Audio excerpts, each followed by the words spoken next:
Hello everyone. So today we're going to go over section 11.2, Outcomes of Independent Events. We'll be using the fundamental counting principle to determine the size of sample spaces without having to always list every single item. So let's look at an example together. It says here, a cafe has a lunch special consisting an egg or tuna sandwich, and then milk, juice, or coffee for drink, and then brownie or pie for dessert. To assemble this lunch, you're going to choose one item from each category. We will now use a tree diagram to list all the possible meals. Okay, so in the first level, we have either egg or tuna.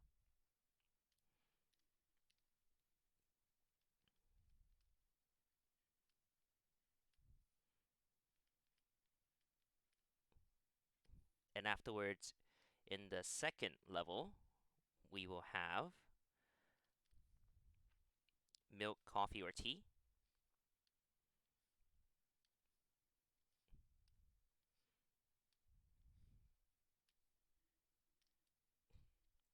So here we're not going to write out the entire word.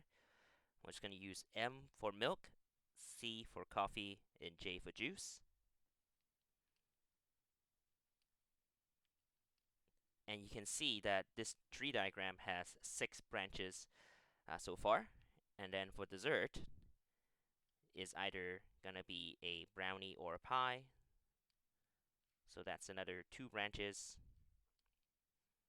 for each of the previous branch.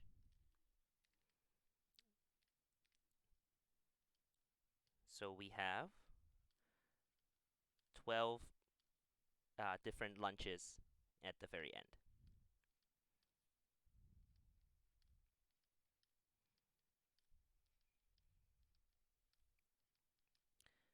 Okay, so that's what the tree diagram tells us.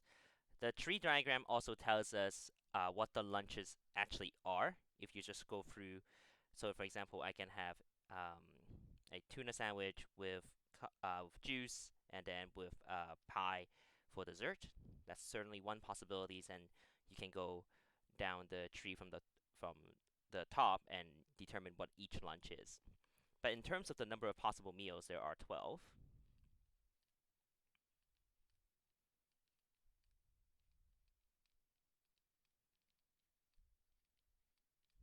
Okay. Now, you can determine the total number of lunches without um, listing all of them by simply multiplying by the choices. So in the first layer, we have 2 choices. In the second part, we have 3 choices. In the third one, we have 2 choices again. So we have 12 meals possible. So again, the idea here is if you don't want to know exactly what the outcomes are, you just want to know how many of them there are, you can simply multiply the outcomes of each individual part and determine the total number of possibilities. So you don't have to do a tree diagram every time. Sometimes that is useful, especially when you have a scenario where there's just too many choices. So in example 2, the cafe also featured 12 ice cream flavors, sorry, 24 ice cream flavors. You can order regular sugar or waffle cones, and then you buy a double cone with 2 scoops of ice cream. So there are 3 different cones to choose from.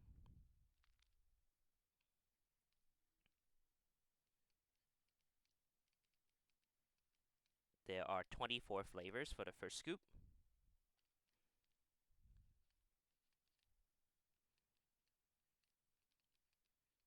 And you probably don't want to be drawing a tree diagram with 24 branches. So, and again, you have 24 choices for the second scoop as well.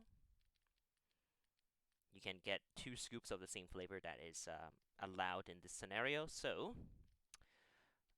the total number of cones you can get is 3 times 24 times 24. So if you multiply this together using a calculator, you get 1,728 double cones possible. So again, the 1728 is probably too many branches on a tree diagram, so you don't want to be drawing that. But if you want, do you want to find out the total number of outcomes? This is a good way of doing that. All right. So, just one more quick example here. We also talked about using tables to determine sample space. So there's another method that we can use instead of just using a tree diagram every time. So the question here reads, a marble is selected from a bag containing one orange, one white, and one purple marble. A jelly bean is chosen from a jar containing one red, one yellow, one green, and one blue.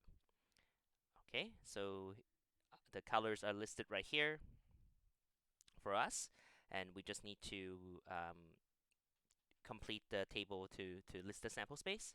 So we can have red orange, yellow orange, green orange, and blue orange, red white, yellow white, green white, and blue white, and finally red purple, yellow purple, green purple, and blue purple. So there are 12 items in the sample space, and we can verify that by saying, well, there are four jelly beans and 3 marbles that we're choosing from, so there are 12 outcomes, which matches our sample space. Okay, so the last little part here, we're just going to combine this idea with what we had on the last day, and that is the probability part. So here it says, what is the probability of getting an orange marble and a yellow jelly bean? Well, there's only one outcome that works, and it is this one right here. Right, so the probability of that, which is called at the event A, is 1 out of 12. And so as a decimal, that will be 0.083 repeated. And as a percentage, that will be 8.3 repeated percent. Okay, so that's it for today. The main goal is to show you that you don't have to always draw a tree diagram or make a table to determine the total number of outcomes in a probability event. That's it for today. Thank you for listening.